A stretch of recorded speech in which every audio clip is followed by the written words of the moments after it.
buntag kanatong tanan, labi na sa atong loyal Arcad customers, pet lovers, ug sa mga tanang taga-Dalagetnon. So karong adlaw, espesyal ang atong guest. Kay dili lang ni siya usa ka leader, usapon ni siya ka pet rescuers. Mauni ang atong pinalanggang kapitan sa Barangay Tapon, si Kapitan Jendi Sistuso. So may buntag kap, naalang may mga pangutana nimo karon kabahin sa mga balaod sa atong mga iring ug iro diri sa atoang lungsod. So one, gibawal ba gyud nimo kap ang paglabay og iring ug iro didto sa bunker area? May buntag sa tanan. Ako si Kapitan Josinda Jendi Sistoso sa Barangay Tapon. Ug sa ako yung barangay, ako yung gibawal ang paglabay sa mga iring ug iro didto sa Esquina Kansusi hangtod sa bunker. Kay naabiya gyud ni siya balaod nga gidili ang pag-abuso, paglabay aning mga hayupan. Kung ang usa pa pod kanang makadisgrasya pud ta sa motorista, so ato ni siyang likayan. Nagpahimo gani gyud kog tarp didto, klaro man gyud unta kaayo, pero hangtod karon subo lang palandungon nga naa lang gyapon maglabay og iring ug iro didto. So ako lang hangyo sa mga katawhan, labi na gyud tong kusog kay manglabay, nga dili lang ta ninyo ilabay didto. Kung mahimo, magpatabang mo namo ug sa uban nga kaila ninyo nga i-post na lang sa Facebook. Kay luoy pud biya sila, na pud biya kinabuhi. Dili lang sila kasulti. So kitang mga pet lover, mas maayo mo'y voice para nila. So ikaduha kap, ang office sa barangay ba gyud ang nagpabutang og signage sa bunker area aning Animal Cruelty Act? Ako gihangyo gid sa session namo nga magpahimo jud ko og tarpaulin para ang katawhan mahibalo gid sila nga ang Barangay Tapon dili uyon anang ilabay nila nga mairing giro sa Esquina sa Kansusi. So ikatulo kap, despite sa signage kap, naapay gihapoy manglabay dito sa bunker area ug mga itoy iring ug iro.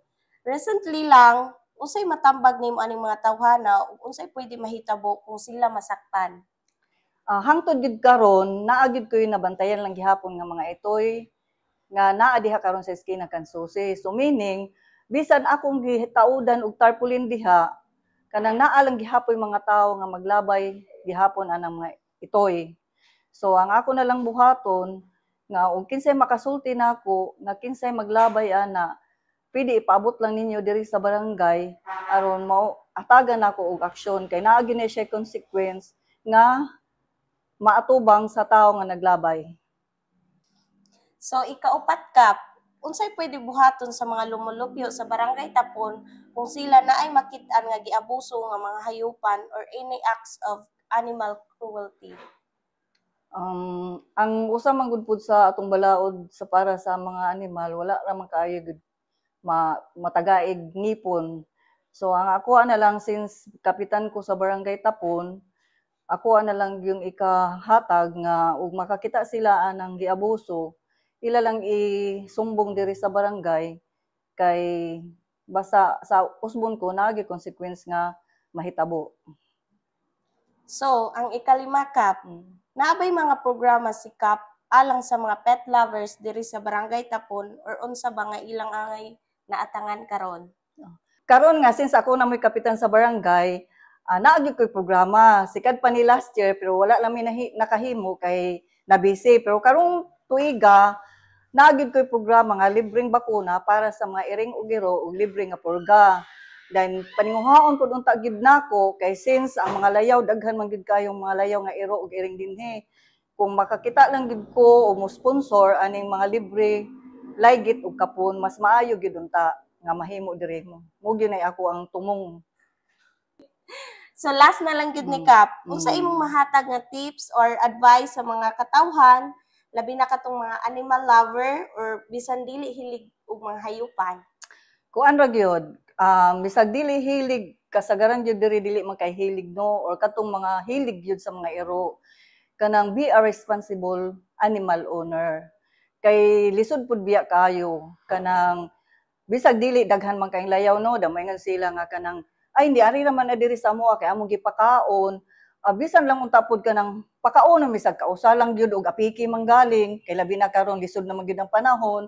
Mas maayo man gyud nga kanang atog yung amumahon ang mga iro mato or madili nga ana sa atong tugkaran kay kung makasala biya kita pod biya ra pod ang kita ra pod ang mopa-inject unya simbako managana lang ta kay karon akong paninguhaon nga kada balay makaibalog gyud ko og pila ka buok iro kay monitoron gyud nako kay mabaw-an gyud nga kinsang iro ang makapaak kay ang uban ra ba di na gyud mo angkon labi na nakapaak na sa ilang silingan munang mas maayo gyud sa pagsugod karon hinahinayon na gyud ninyo ng inyong mga iro nga og naa manggaling mga libreng bakuna unsang programa dinhi sa atoa inyong hatagan og oras gyud nga mabakunahan ang inyong mga iring ug iro. Daghang salamat.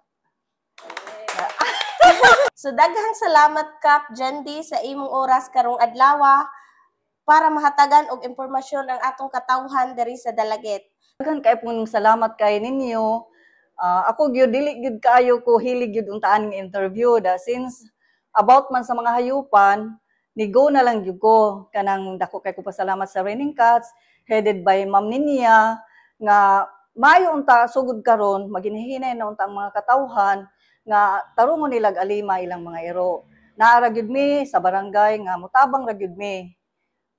Daghan kayong salamat ug maynta ni karong sugod karon kanang ang inyong kooperasyon balik komunidad ngadto sa barangay magkakahiusa kay ron malikayan ang mga mapaakan og iro mga inana bang mga aksidente nga mamahimo diha sa komunidad. Sige, daghang salamat. Daghang salamat ka. Bye-bye na. Bye.